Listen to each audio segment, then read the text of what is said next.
America's foreign wars end in military victory. There are unconditional peace treaties and celebrations. But Vietnam is different.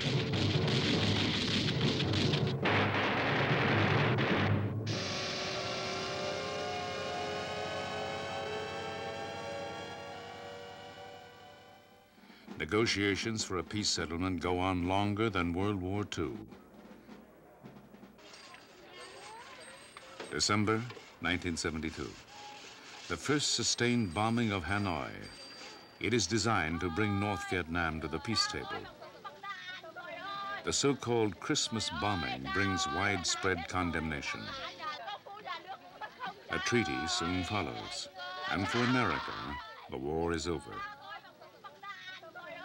But in Vietnam, the fighting goes on.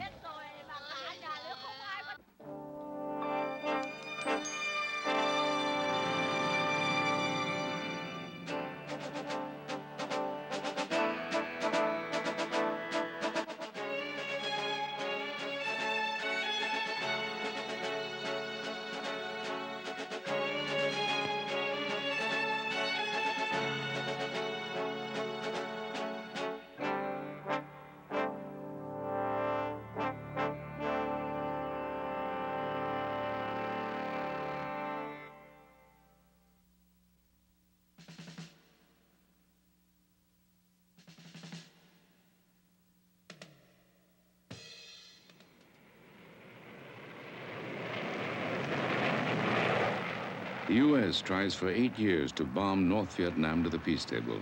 Stand by to release. Ready now. Bombs away. And as the talks drag out, the bombing escalates. The calculated use of this negotiating weapon by President Nixon and Henry Kissinger is described by Nixon aide John Ehrlichman. Bear in mind that Henry and Nixon played good guy, bad guy in these negotiations, just like a couple of cops. Henry would go to the negotiations and say, and I have this from Nixon, I know this, it was their strategy. He would say to the North Vietnamese, look, I represent this crazy fellow Nixon over there. There's no telling what he might do. I am a very reasonable man. I am a man of peace. I oppose these bombings and so on, but there's no telling what Nixon might do. So you'd better make your deal with me because I'm going to be easier to get along with than he is. And then if he got to a sticking point, he would report back and they would unleash the bombers or some kind of an offensive or something so that Henry could go back and say, see what happens when you don't make your deal with me? Then he back there in the White House does something crazy. December 1972. Peace talks have broken down. President Nixon delivers an ultimatum. Hanoi must resume negotiations or the capital will be bombed. Hanoi ignores the warning.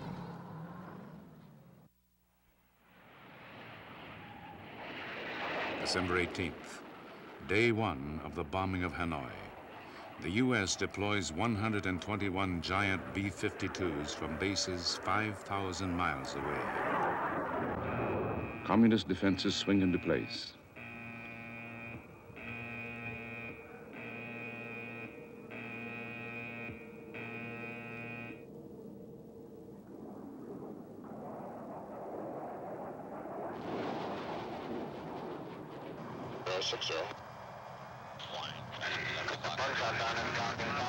The B-52s converge on Hanoi and Haiphong at 40,000 feet.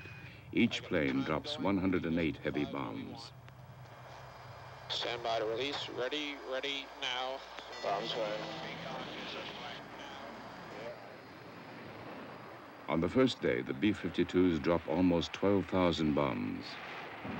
The U.S. says the targets are strictly military. Hanoi has 600 Soviet-designed twin 37mm anti-aircraft guns. They are only effective against the support planes. But there's a sophisticated missile defense system. From 200 mobile sites, Soviet-supplied surface-to-air missiles search out the B-52s. The SAM-2 missiles reach 60,000 feet.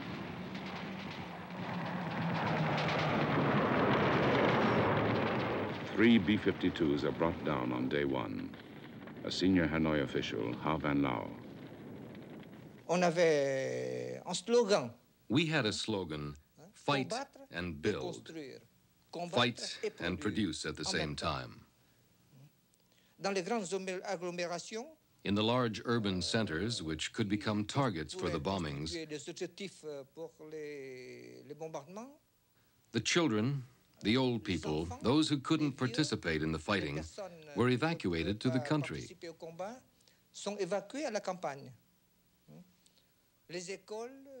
The schools, the factories were also moved to the country in order for the people to continue their studies and production. And even the city markets were moved. But everyday life always continued. Day 2. The tension in Hanoi builds. More SAM missiles are rushed to the city.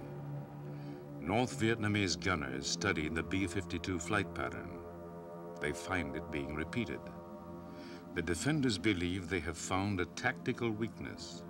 Radar systems, missile positions, and timing are rechecked. The Battle of Hanoi is to be the politically decisive battle. Both sides confidently expected to get peace terms domestically acceptable. To demonstrate the military stalemate, both sides must give and take terrible punishment. But that has been the pattern for 20 years. The victor over the French, General Giap, now personally directs Hanoi's defense, and this battle is as desperate as the history that led to it.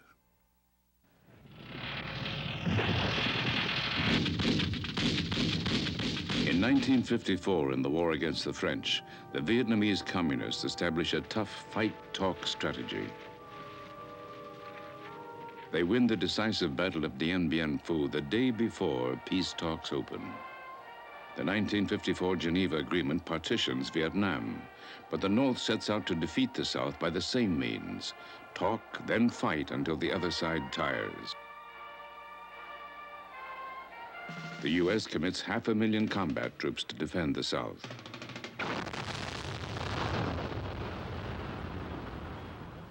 And it gradually escalates bombing of the North. The U.S. strategy is also to bargain from strength. President Johnson expects the bombing to force Hanoi to terms within 6 months.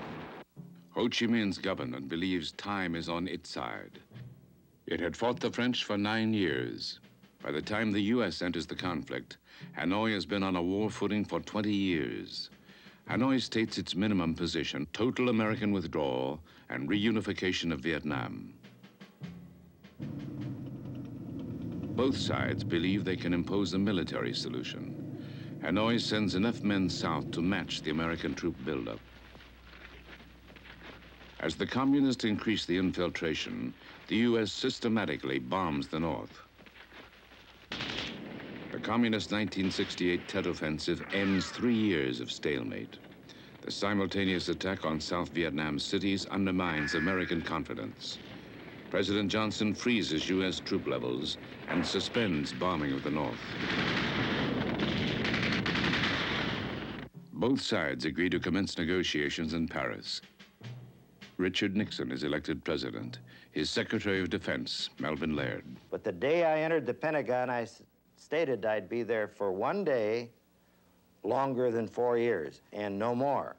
And that my objectives were to withdraw American forces from Vietnam in an honorable fashion, because I did not support the large ground involvement of American forces in Southeast Asia.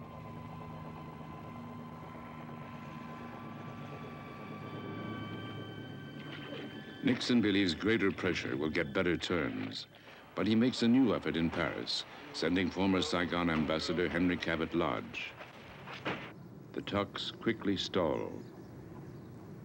Did not agree with our proposals that we start talking about restoration of the status of the demilitarized zone, or withdrawal of troops, or exchange of prisoners. I'm sorry to have to say this, it's too bad. In 1969, National Security Advisor Henry Kissinger and Politburo member Le Duc Tho began meeting secretly. And Nixon orders secret bombing of communist supply bases in Cambodia. He is developing his own talk-fight strategy. Nixon keeps his pledge to withdraw troops. In July '69, 25,000 leave Vietnam. Nixon's policy is to pressure Hanoi while slowly handing back the war to the South Vietnamese. North Vietnam's Prime Minister, Pham Van Dong. President Nixon's way of withdrawing U.S. troops covers dark maneuvers to cling to South Vietnam and to perpetuate the division of our country. But those are desperate efforts, which are doomed to total defeat. But Hanoi continues the secret talks in Paris. Kissinger aide Winston Lord. In fact, the secret negotiations were meaningful. We were making specific proposals. They were responding. We would usually go on a Saturday morning, just be 3 or 4 of us along with Kissinger, get on the plane, fly across the Atlantic all day Saturday, land in central France, get out and transfer to another small French jet arranged by President Pompidou's office, and fly from there to the outskirts of Paris. We'd get a night's sleep. We would negotiate with the Vietnamese on a Sunday, and then with a change of time, we could fly back late Sunday afternoon, still get home Sunday night, go in the office the next morning as if nothing had happened. Kissinger operates in total secrecy for 2.5 years.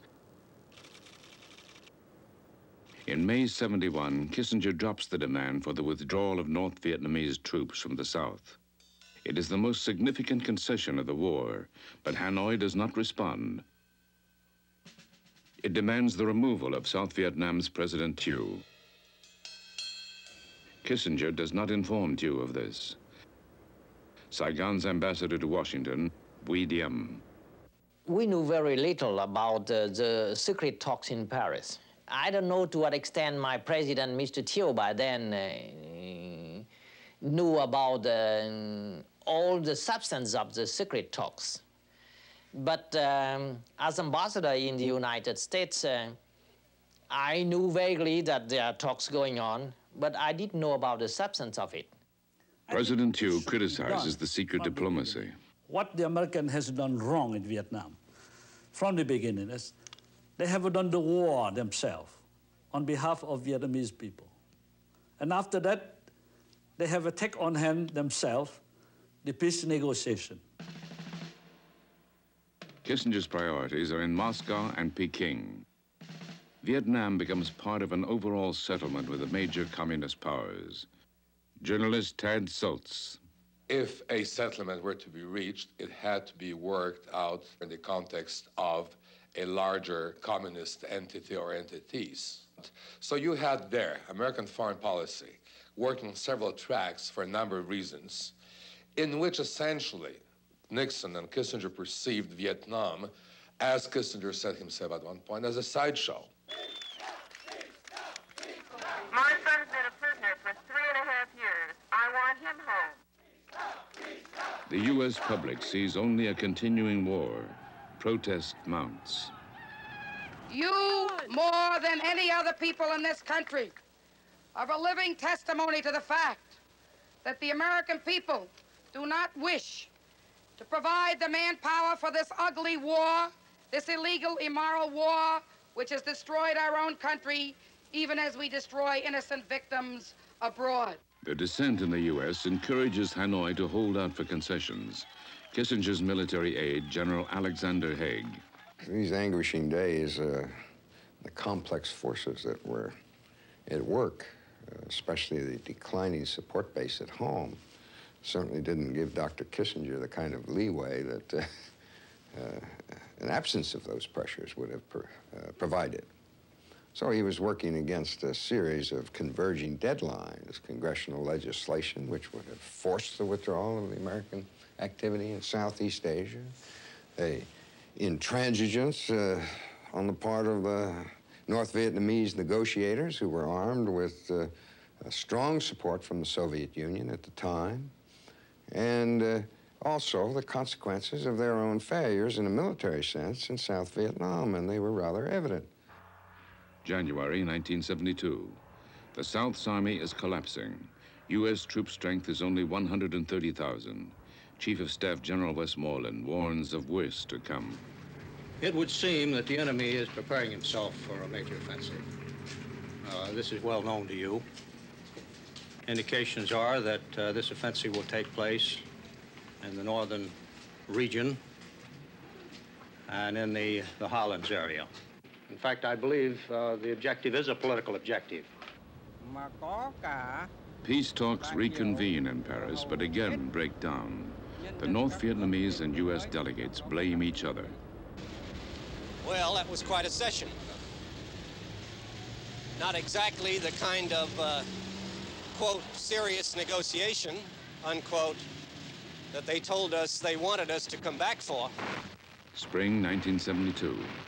North Vietnam launches a major offensive in a bid to gain concessions. Nixon responds with heavier airstrikes against the North. But by now, Soviet aid gives Hanoi more time than Nixon has. In late '72, Kissinger pressures the Soviets to support meaningful negotiations. Kissinger assistant Winston Lord.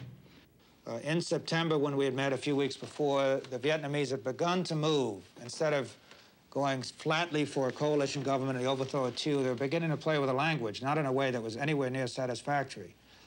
But we had a sense they might be willing to be reasonable at last. The Americans made a very major concession in '71 on no longer demanding North Vietnamese military withdrawal from the South as a condition for peace. A year and a half later, the North Vietnamese made their great concession, the heart of which was in effect that they would let Thieu remain in Saigon as president in the framework of a peace treaty. That was the key breakthrough, because it was on that date, through their plan, that they, for the first time after agonizing years of negotiations, separated out a political settlement from a military settlement and made a peace that we considered honorable possible.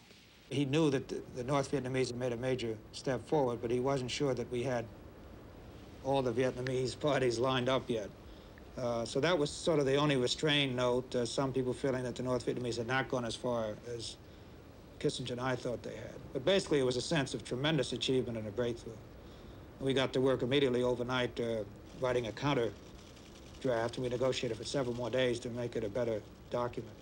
There is one major snag. Kissinger has yet to tell Thieu of his peace plan.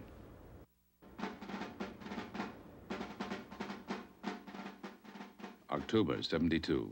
Kissinger meets Thieu. The U.S. and North Vietnam have agreed on a settlement. Nixon stands for re-election in 3 weeks. He has promised peace, but Thieu now balks. I have to fight for the fate of my country. And the American would like to impose me to my people, something they cannot accept. So we have to discuss, even with the very hard discussion, you know. I have to act as a patriot, as a Vietnamese, and as a president who is responsible for the fate of our country. It's our normal reaction. So it was a very painful time. We presented it to him, he listened impassively, and we took encouragement because he didn't immediately denounce it, thought about it overnight, asked some questions which we thought were encouraging, but then came back and blasted the agreement. What I didn't agree at all consists on 2 points, 2 very crucial points first. First, in the draft of the peace agreement that Mr. Kissinger have written together and agreed with North Vietnamese, the North Vietnamese troops has been allowed to stay forever in South Vietnam. And no clause at all in the draft of that treaty has mentioned how and when the North Vietnamese troops will leave South Vietnam to go back to North Vietnam. Having listened to Thieu for endless hours in Saigon, Kissinger, on the plane flying back to Washington, said to one of his associates, one of his aides on the plane, something to the effect, you know, this war simply cannot go for another 4 years. We have to end it, even if it takes a very brutal this is a verbatim word, a very brutal way of doing away with this war. Even though they say that I'm an unreasonable man, but they recognize that I am a very patriotic man too. They have to recognize that. And they have to recognize that I am right as a Vietnamese and as a Vietnamese president and the man who fight for his country. I am not a yes man, I am not a puppet, I am not agree with everything the American would like to impose to our people. Fearing the collapse of negotiations, Kissinger announces that peace is at hand. Nixon has only 2 weeks to force Thieus compliance. Hanoi has imposed an October 31st deadline, but technicalities raised by Hanoi delay the signing. We tried to be reasonable. We tried to keep the demands for change within reasonable limits. We tried to accommodate some of Hanoi's changes, but they began to pile up these changes, and by December it was clear that they were playing on our public opinion, undercutting us at home, and stonewalling us in Paris. And there was no choice but to break off the negotiations. Then the president felt that in order to demonstrate to Hanoi that we couldn't be trifled with in this way, and frankly to demonstrate our toughness to Thieu, because we knew we would have to lean very hard on Thieu to get an agreement, no matter what agreement we came out of, he undertook the bombing. At this point, American interest in relation to South Vietnam is served by an extra delay. So we make it appear that diplomacy is breaking down, that strong measures are necessary. The North Vietnamese, who maybe were themselves too clever by half, who had really caused this whole problem, are beginning also to respond militarily to some extent. One thing leads to another, and suddenly the United States, in the final spasm, if you will, of military activity in Indochina, launches the famous Christmas bombings. Beginning December 18, 1972, the B-52s bomb Hanoi for the first time for 11 days and nights.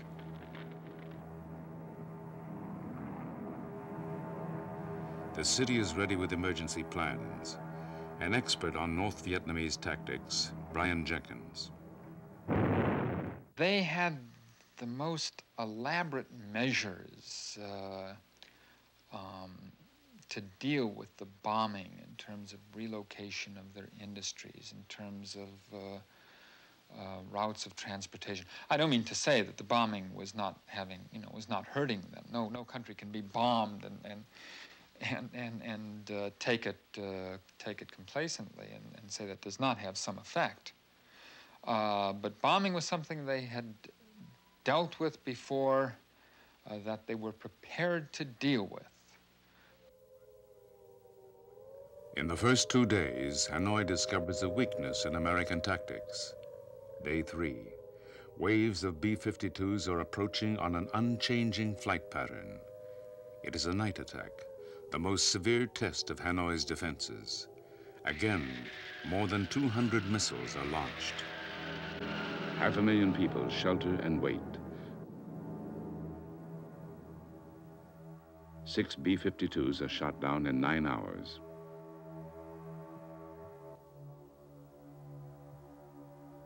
American officials call Day 3 their darkest hour. The pilots blame poor planning and demand changes. Washington considers stopping the Hanoi raids entirely, but then decides to try new tactics.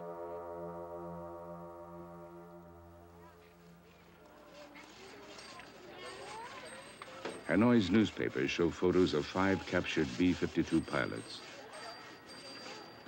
Adding to international criticism of the bombing, the captive pilots make statements at a news conference. My first impression on observing the areas that had been bombed was complete shock. I was extremely surprised at the area that we had actually hit. The fact that I could observe no military targets anywhere in the area. Bombed civilian areas of Hanoi are shown to the captured pilots in publicized tours. American officials insist that only military targets are selected. They contend that any civilian damage results from proximity to military targets. The North Vietnamese show the pilots hospitals, schools, and residential areas destroyed by the B-52s. We observed a row of shops and living quarters which had been bombed, and also a hospital which had been badly damaged, and we observed a school which had been bombed heavily. At the end of day 3, Hanoi, for the first time ever, gives civilian casualties. 215 killed, another 325 wounded. The Pope and the United Nations condemned the bombing. Newspaper reaction. From Japan, quote, "Nothing is more grotesque." From Buenos Aires, quote, "Genocide." From West Germany, quote, "A crime against humanity." Says the London Times, Nixon ordered saturation bombing. This is not the conduct of a man who wants peace very badly. Says the New York Times, civilized man will be horrified. In the U.S., Congress is threatening to cut off all U.S. aid to South Vietnam. Nixon and Kissinger exchanged messages with Hanoi, but the two sides disagree on conditions for new talks. Day 4. The B-52s now attack Haiphong Harbor. Soviet and Chinese ships report damage. So do 6 embassies. Those of Cuba, Egypt, India, East Germany, Bulgaria, and Albania.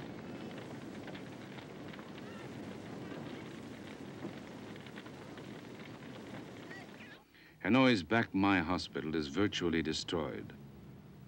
Hospital officials claim that 25 doctors and nurses are killed. Hanoi charges that the U.S. is deliberately hitting civilian targets. U.S. officials point out that the hospital is only 1,000 yards from the Bac Mai military airfield. By day 4, U.S. losses total 9 B-52s and 4 F-111 fighter bombers. 43 American pilots are killed or captured.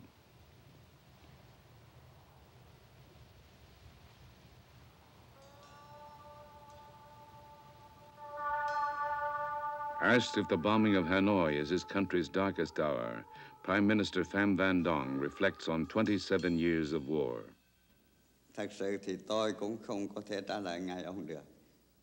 To tell the truth, I cannot answer your question immediately. It needs some reflection.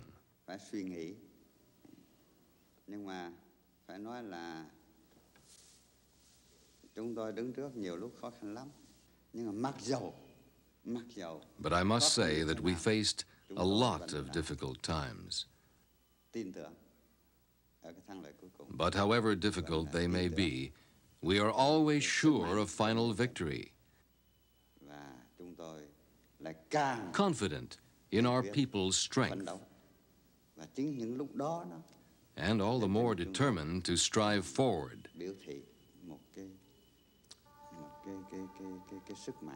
It is in those times of difficulty that our people showed unimagined, unparalleled strength. That's the truth.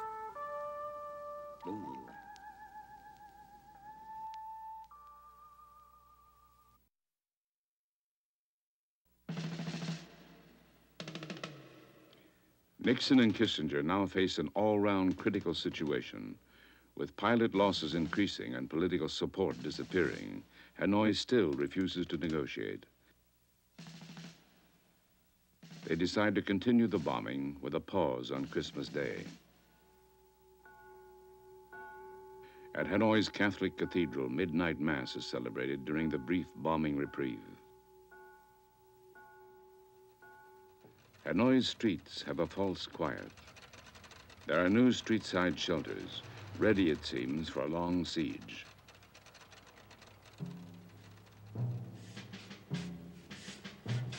The people are told to copy the soldiers and dig deep to survive the bombing.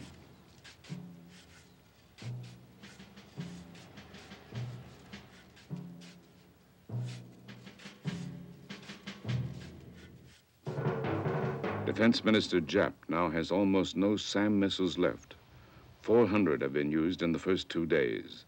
Only 14 will be fired on the last day. Because rail lines, roads, and bridges are destroyed, Soviet replacements cannot reach Hanoi. Time is now against both sides.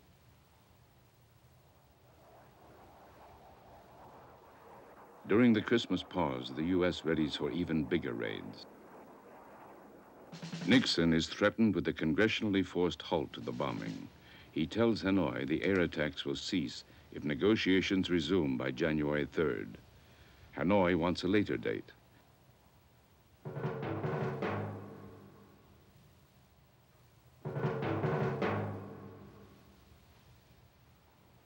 The United States now launches the biggest raids of the war. December 26th, day 8 of the bombing. About 4,000 tons or 12,000 bombs are loaded at bases in Guam and Thailand.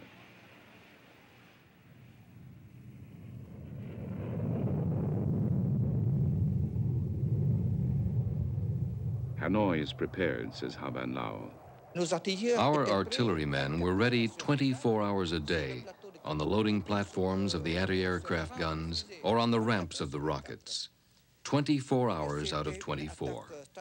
And the American strategic air attack was of a breadth never before known in the history of war. From the 18th to the 29th of December, 1972, that is to say, 12 consecutive days and nights, the American imperialists dropped 100,000 tons of bombs on Hanoi and Haiphong.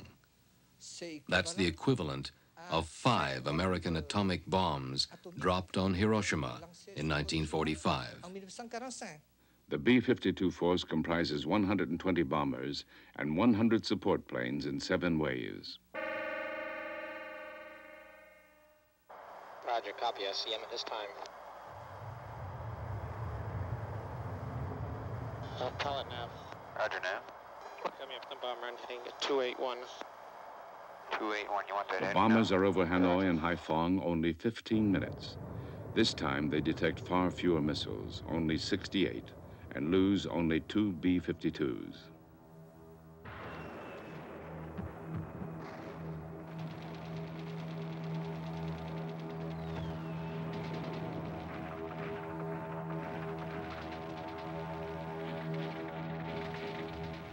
The intensity of the 15-minute bombing leaves some residential areas in total ruin. Cam Tien district is leveled. Officials widely publicize civilian casualties, claiming 200 dead and 5,000 homeless in this one district. These are official North Vietnamese films. The U.S. again insists it is aiming at military targets. Officials point out that civilian casualties are very light compared to bombing raids of World War II.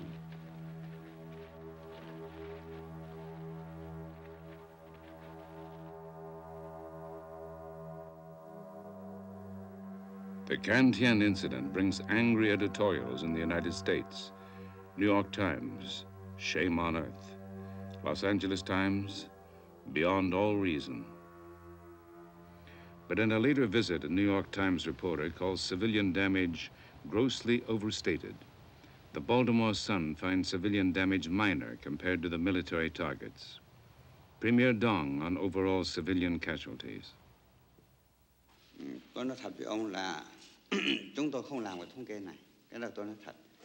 Frankly speaking, we did not make any statistics. That is the truth, because it was very difficult to make statistics. What I can tell you is that our human losses were not so great as in other wars. In comparison with other large wars in the world, our losses were relatively light. An evidence of this is that during 30 years, of long and hard wars in which the quantity of bombs and shells used were estimated to be several times larger than that of World War II, we Vietnamese continued to live, to fight and work, and our population increased. This shows that our casualties were not great.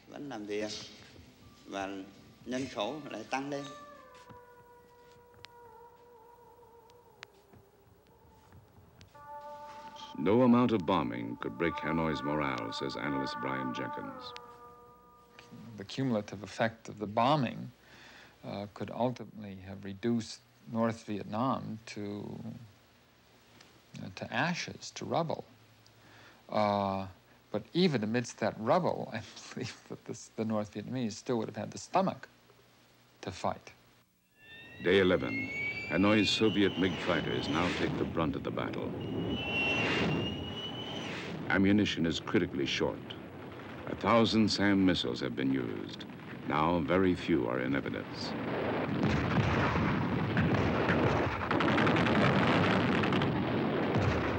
Okay, turning 281. EW, co-pilot, picking up any signals? Oh, roger, co-pilot. Just a normal acquisition signals. No threats at this time.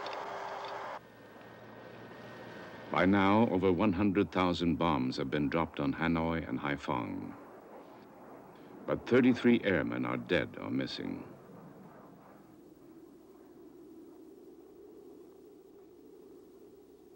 Day 12, a smoldering silence.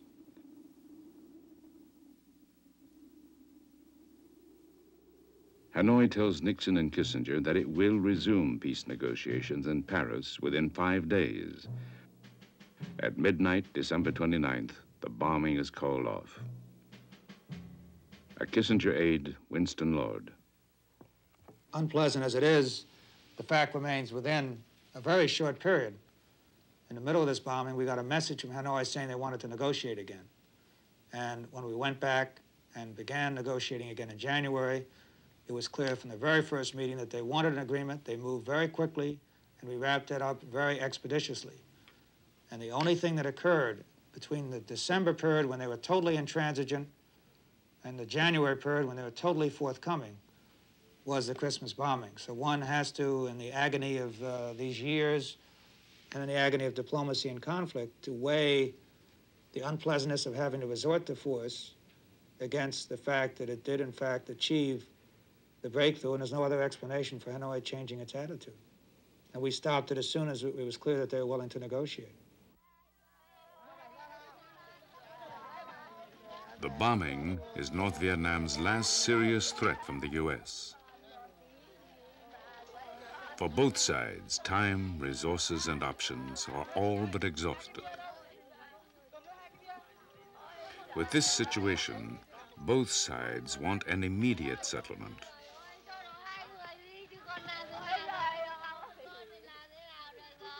The U.S. now pressures Saigon to accept terms or face a total end to American aid. Military advisor Alexander Haig. President Chiu was facing two impossible alternatives. The one was to accept the conditions. The other was to reject them and be faced with a cutoff of American support.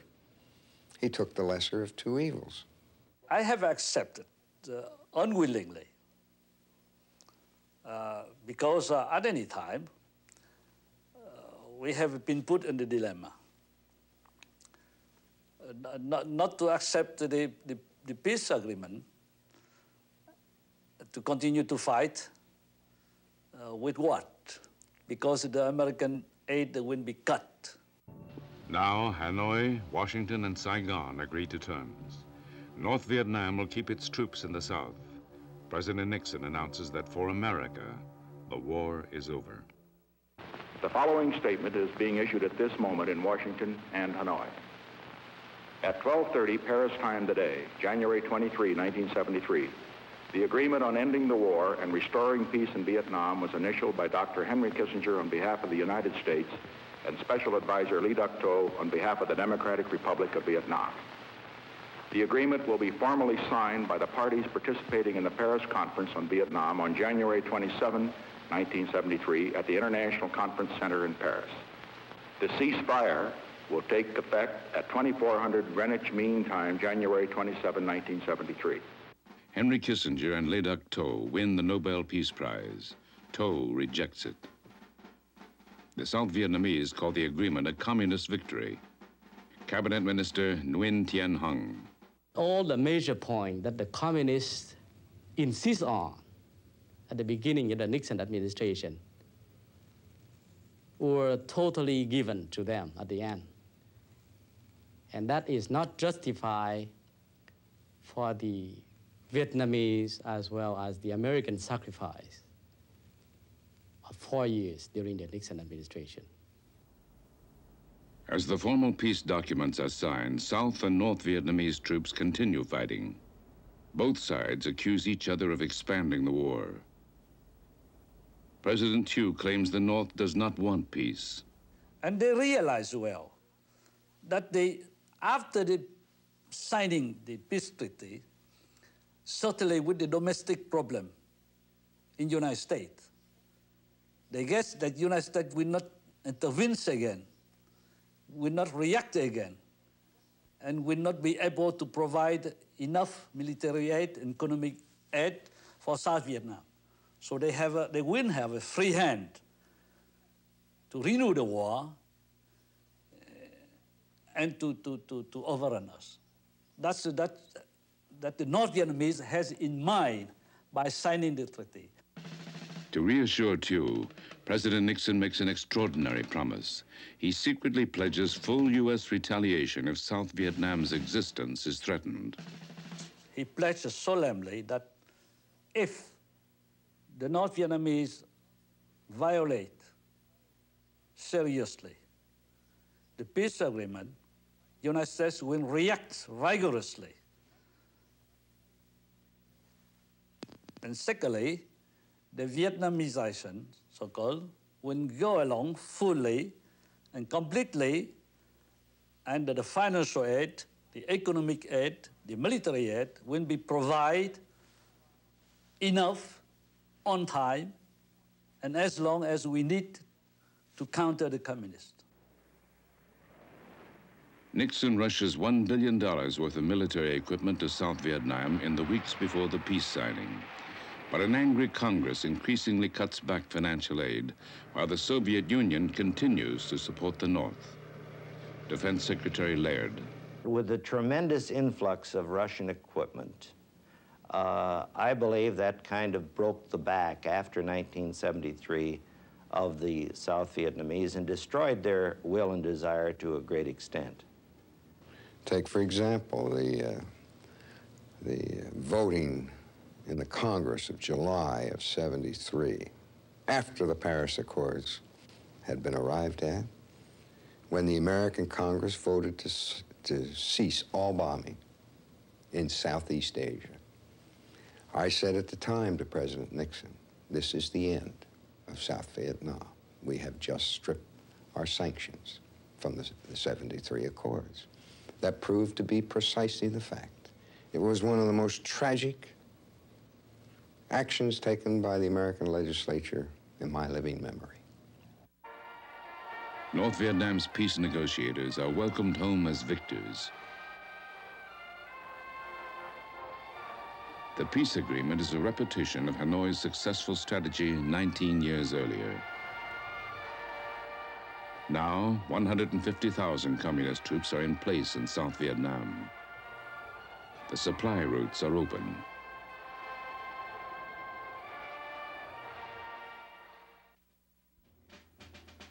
Thieu feels his country has been sacrificed. It's much better to let the Americans speak by themselves.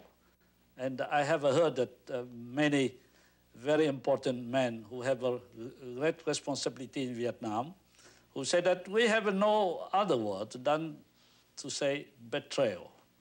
Betrayal. In President Nixon's defense, aide John Ehrlichman says the Vietnam peace settlement had a wider context. But it seems to me that you can make the case, as an outsider, that he won a great prize in opening China and in forging some kind of an alliance with China vis-a-vis Russia. That's a great prize to have won. And if the price of that was a cynical peace in Vietnam, then historians are going to have to weigh the morality and the pragmatism and all these other things that historians like to weigh. Nixon's secret Vietnam commitment is never tested. Watergate destroys his presidency. The Vietnam Peace Treaty exists only on paper.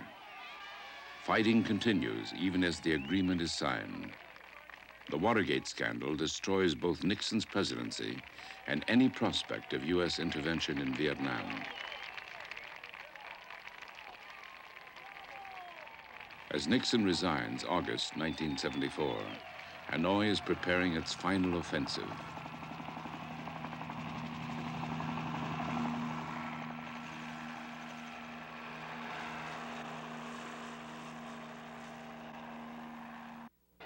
In 1974, peace negotiator Le Duc Tho gets a very different assignment. He infiltrates into South Vietnam to help prepare the 1975 offensive. Hanoi's planning is outlined by one of its senior strategists, Ha Van Lao. Voilà, de la fin de 1974. From the end of 1974 until the beginning of 1975, the leadership of our party did a scientific analysis of the current war situation and reached an historic decision. Our leadership decided on the basis of the report that the strength of our enemy and ourselves had fundamentally changed in our favor.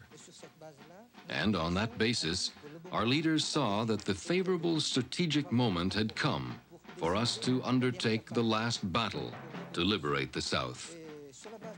They decided to mobilize all the people and all our armed forces. And in combination with those in the popular uprisings, we then began a general offensive and ended the war.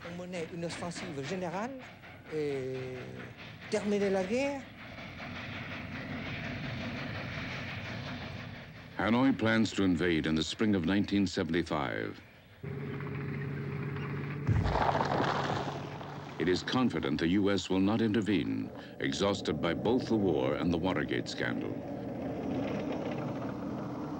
But Hanoi anticipates 2 years of bitter fighting. It will actually take only 55 days. South Vietnam, without U.S. troops or aid, will collapse. Its president later calls the peace treaty a death warrant.